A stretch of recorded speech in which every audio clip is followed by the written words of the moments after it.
Halo. Oke, kembali lagi di channel Sony Adam Saputra. Oke, hari ini seperti yang tertera di judul, aku akan bercerita aja ya. Oh, mungkin ada yang beda ya, karena kemarin aku baru cukur apa namanya? Apa namanya? Jenggot, jadi kelihatan lebih chubby gitu. Luweh gitu. Soalnya kalau nggak ada cukur rasanya wah gatel banget, jadi ya udahlah mending dicukur aja gitu ya. Aku belum sempat potong rambut gara-gara masih tutup tukang potong rambut langganan, jadi mungkin nunggu corona selesai dulu mungkin baru bisa potong rambut, yang mana mungkin bakal setelah lebaran dan seterusnya gitu ya. Oke, kembali ke topik. Hari ini aku akan membahas tentang pengalaman aja ya, kayak kemarin kan udah bahas tentang pengalaman jadi guru. Terus sekarang aku ingin bahas pengalaman jadi seorang K-popper. Seorang K-popper, sebuah kombinasi yang sangat tidak gimana gitu ya, kayak wagu gitu ya. Masa kan jarang-jarang misalnya wah jadi fanboy, jadi fan ini, pasti kan pandangan orang kan sangat meremehkan gitu ya, kayak nah itu fans ngapain lu suka Korea, lu apaan sih lu gitu. Mungkin ya kayak fans K-pop itu dipandang sebelah mata gitu ya, padahal ada temanku yang bahkan dia apa ya namanya, punya pekerjaan yang bagus tapi dia juga K-popper. Ada juga yang temanku yang ustadz, ada juga yang K-popper juga, dan fine aja. Jadi dia nyaman dengan itu gitu loh. Karena kenapa ya, karena kita sebagai manusia kan pasti bakal punya sesuatu yang kita sukai gitu loh, dalam fase kita berkembang, bertumbuh menjadi lebih baik gitu loh. Dan kalau dengan menyukai mereka kita menjadi lebih apa namanya, lebih terbuka, lebih bisa menghargai, yang why not gitu kan. Tapi kalau dengan menyukai sampai kita berpandangan sempit ya beda kasus. Mungkin kayak fan war kayak gitu-gitu kan sudah yang berlebihan sebenarnya. Jadi perkenalanku dengan dunia K-pop itu kalau dihitung itu sudah lama sekali ya. Jadi aku pertama kali into K-pop, so I was into K-pop like from 2007.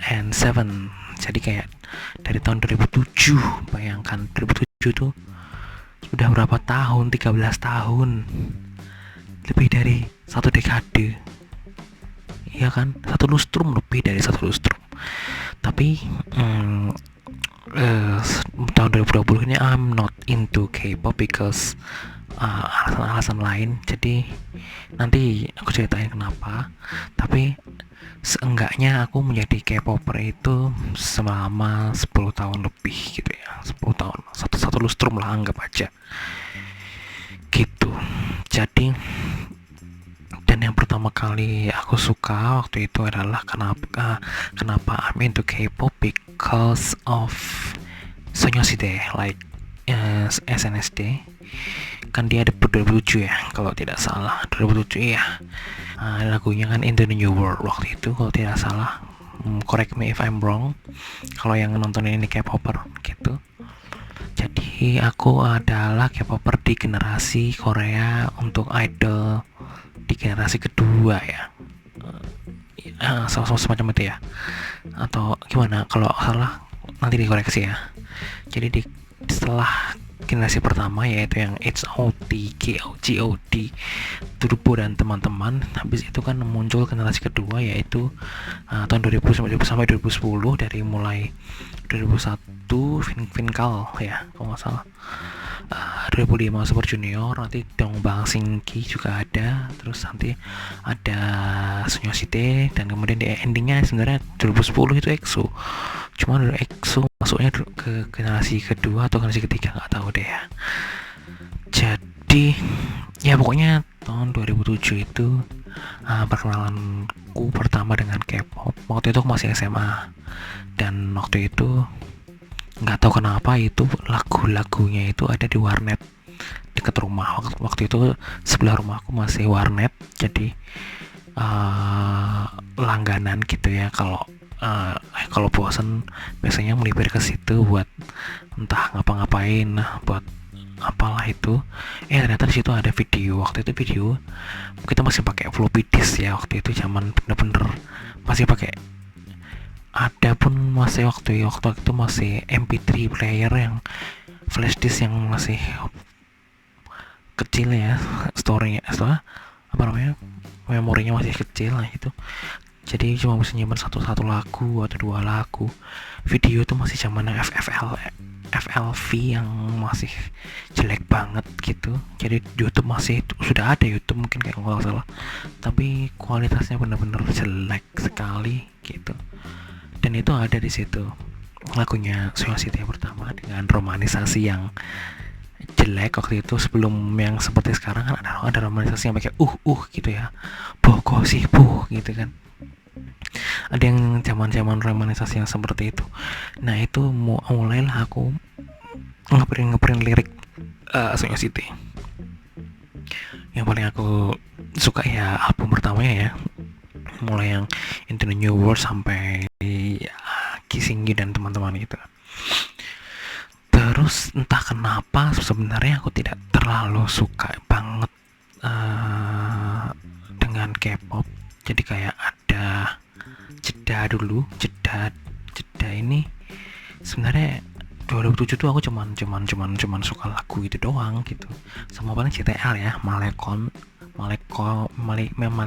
atau gimana. Itu gara-gara buat background musik ujian akhir senam, maka digunakanlah CTL gitu. Dan akhirnya nanti aku tahu ini adalah sempalannya dari apa, HOT ya, sempalannya HOT gitu. Terus 2009 adalah titik puncak sebenarnya, titik klimaks, karena waktu itu Sunyosite kembali dengan lagunya G. Nah ini 2009 tepatnya aku sudah kuliah, jadi happening waktu itu di angkatan kuliah bahwa ini nih cantik gimana gitu. Dan ternyata memang lagunya isi listening gitu kan. Walaupun biasanya orang nggak suka karena aku nggak ngerti liriknya apa dan tidak tahu bagaimana harus menginterpretasikannya gitu. Kebanyakan orang sih seperti itu. Cuman karena aku selalu menggunakan lagu sebagai media belajar bahasa, jadi ketika dulu aku belajar bahasa Inggris itu menggunakan lagunya. Kalau sudah pernah aku bahas ya sebelumnya, di video sebelumnya, pernah aku dengan lagunya si Madonna ya, The Day Not The Day. Itu adalah lagu pertama untuk aku belajar bahasa Inggris. Jadi nah untuk lagu bahasa Korea ini aku juga belajar dari situ, dari lagu-lagu ini. Dan entah kenapa aku jadi tertarik untuk mempelajari bahasanya juga gitu. Jadi motivasi utama bukan karena aku suka dengan personal dari girl group atau boy groupnya, tapi suka dengan lagunya dan suka dengan artinya. Karena lagu-lagu Korea itu liriknya tuh bener-bener bukan main puitisnya gitu loh, apalagi yang lagu-lagu baladnya gitu.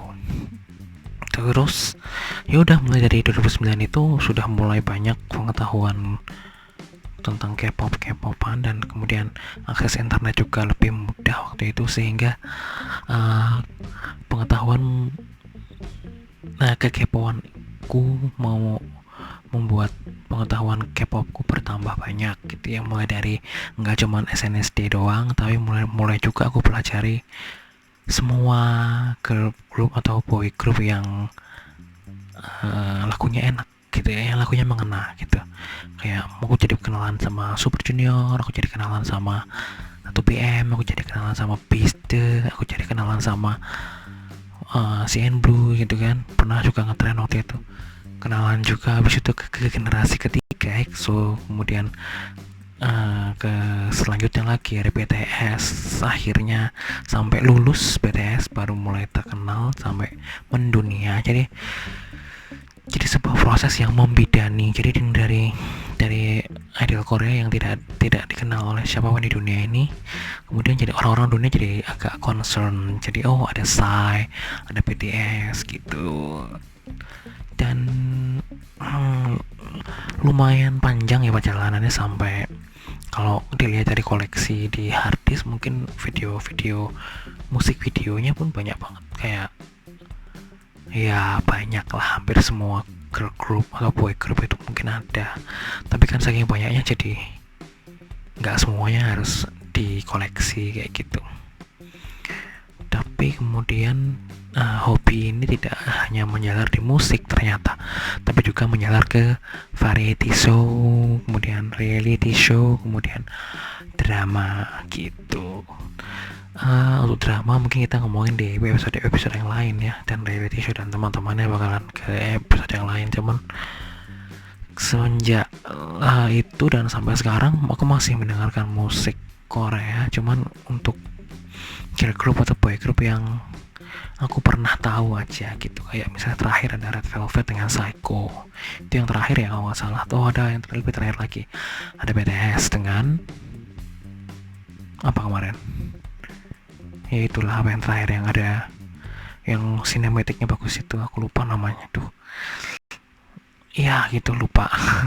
On ya.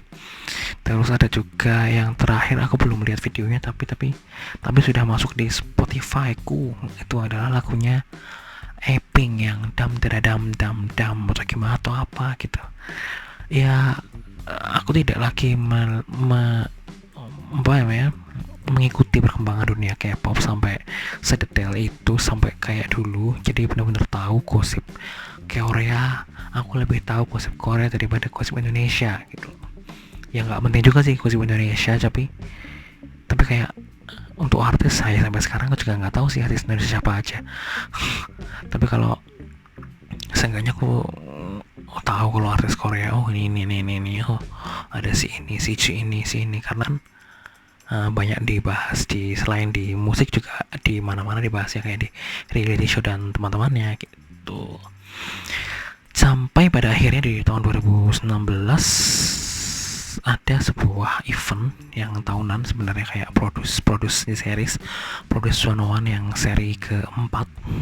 Jadi kan kemarin sempat tiga session, terus kemudian yang keempat yang terakhir ternyata mengalami sebuah kendala. Nah di situ sebenarnya aku masih mengikuti mereka, kayak didebutkan sebagai X1, masih mengikuti ceritanya, terus masih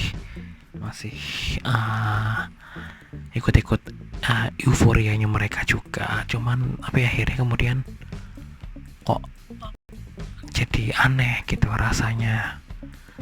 Atau juga mungkin lingkungannya berubah, karena mungkin lingkungan semula di kantor mungkin lagu-lagunya mungkin di up terus atau gimana, atau diperdengarkan terus kemudian jadi nggak pernah diperdengarkan gara-gara mungkin orang-orang yang lain tidak suka K-pop atau semacamnya. Jadi lama-lama aku jadi meninggalkan secara perlahan-lahan dunia K-pop ini sendiri. Tapi bukan berarti aku tidak suka ya,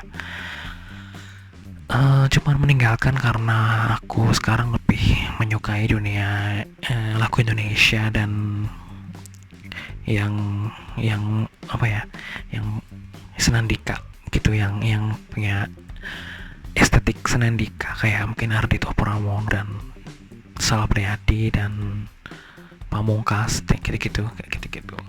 Jadi mungkin sekarang lagi ke situ, tapi masih tetap sih update untuk beberapa lagu-lagu K-pop yang mungkin tidak sengaja masuk ke playlist viral di Spotify gitu.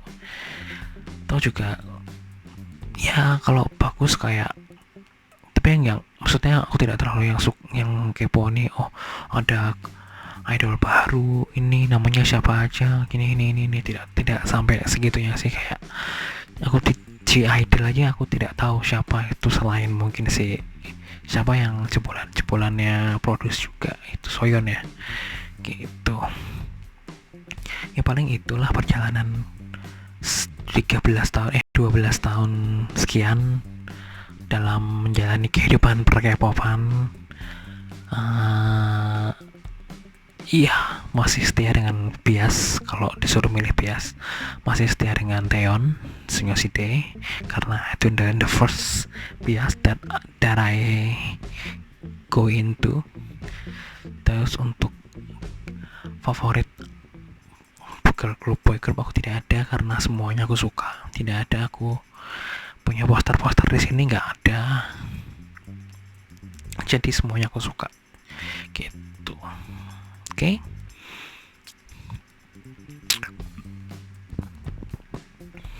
Oke, kalau begitu untuk semua yang masih menyukai K-pop ya fine aja. Tapi jangan terlalu apa ya, garis keras gitu loh. Oke, karena yang mereka ya jauh di sana gitu loh. Cuma sebatas fan gitu. Jadi ya be wise with fan thing gini ya. Jangan terlalu jadi sesuatu yang bikin kamu menderita gitu. Jadi ya cintailah sewajarnya gitu. Oke. Begitu saja mungkin sedikit pengalaman di dunia per-K-popan ini. Mungkin ya ada gunanya dan ada faedahnya buat yang nggak suka K-pop, yang mengharamkan K-pop. Mungkin ya itu pilihan hidup kamu gitu ya, nggak usah terlalu keluar untuk memengaruhi orang lain. Jadi just ya nggak usah dikeluarkan gitu. Oke, love you forever. Sampai jumpa di lain kesempatan. Semoga bisa nerusin untuk menceritakan pengalaman di dunia K-pop yang lain, tapi bukan K-pop sih, di dunia misalnya drama dan reality show. Oke, kalau begitu undur diri dulu. Salam random.